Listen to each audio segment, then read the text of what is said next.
Nzi neza ko bitoroshye kwibagirwa umuntu mwakundanyeho, ariko biranoroshye cyane niwiyemeza gukurikiza izi nzira eshatu ngiye kukubwira zagufasha kwibagirwa umu ex wawe wahoze ari umukunzi wawe.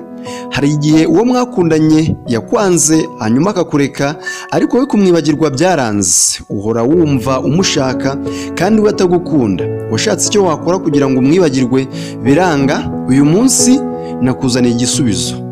Ikaze mu kiganiro Inozabuhanga. Hari abantu bumva ko bidashoboka na rimwe kwibagirwa uwo mwari mufitanye umubano nyuma yo kukubabaza, ukumva ko kuba kure ye nubwo yakubabaje bigoranye cyane. Kuva uyu munsi n'indi minsi yashize birashoboka cyane. Biragorana cyane kandi bikanababaza, ariko ni ukuri.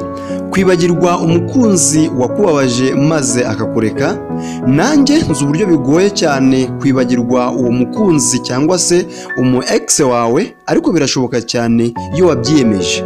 Izi ni inzira ushobora gukoresha zagufasha kwibagirwa umukunzi wawe wakubabaje akakureka.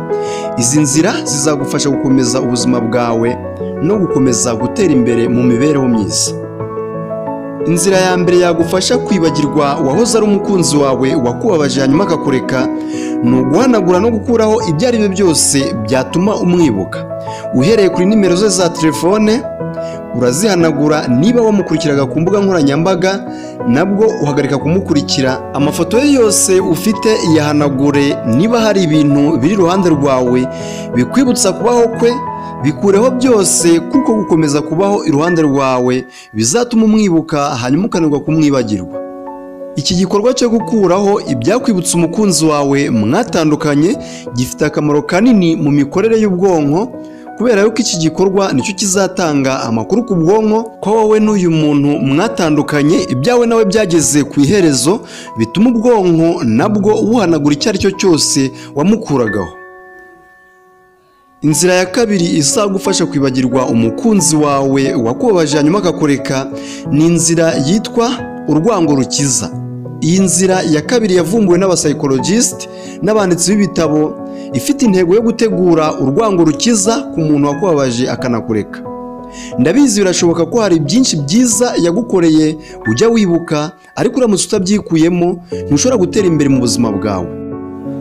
Aho ngaho uri, fata ikaramu n'urupapuro, uca umurongo hagati, hanyuma mu ruhande rw'ukuboko kw'ibumoso wandikeho ibyo wabonye uri kumwe nawe.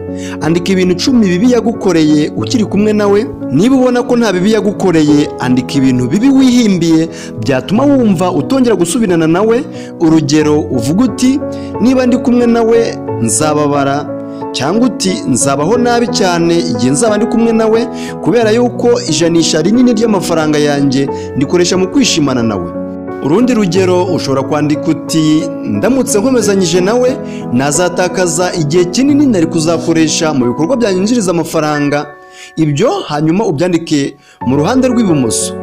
Hanyuma mu ruhande rw'iburyo andikamo ibyiza uzabona igihe utari kumwe nawe.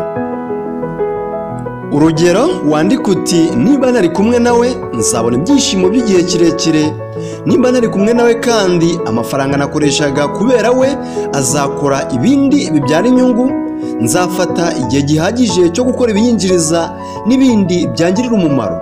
Numara kwandika izi mpamvu zose, buri gitondo uzajya uzisoma ubyutse, ndetse na nijoro igihe ugiye kuryama, cyangwa igihe icyo ari cyo cyose wibutse uyu muntu kugeza igihe umwibagiwe burundu. Inzira ya gatatu yagufasha kwibagirwa umukunzi wawe ukubabaje hanyuma akakureka ni uburyo bw'isimbuza. Niba umukunzi wawe akubabaje akakureka, nawe urashaka kumwibagirwa, hari ahantu wamenyereye wajyanaga nawe, buri uko uhanyuze uhita umwibuka. Kugira ngo umwibagirwe, aho hantu ntuzongere kuhanyura. Niba bidashoboka ko ureka kuhanyura, hanga ikindi kintu gishya wazajya uhibukira igihe uhageze, aho kugira ngo abantu hazajya hakwibutsa uwo mukunzi wawe wakwanze hanyuma akakureka. Hari umunsi cyangwa igihe wari waramenyereye guhura nawe, kubonana nawe. Muri ubu buryo bwa gatatu bw'isimbuza, tangira gukora ikindi gikorwa muri uyu mwanya cyangwa se kuri uwo munsi. Urugero, tangira ujye ukora imyitozo, gusoma ibitabo, kwiyungura ubumenyi cyangwa ikintu gishya. Hari ibikorwa wowe nawe mwitabiraga nko kujya muri sinema ndetse n'ibindi, niba bishoboka muri ibyo birori ntuzongere gusubirayo.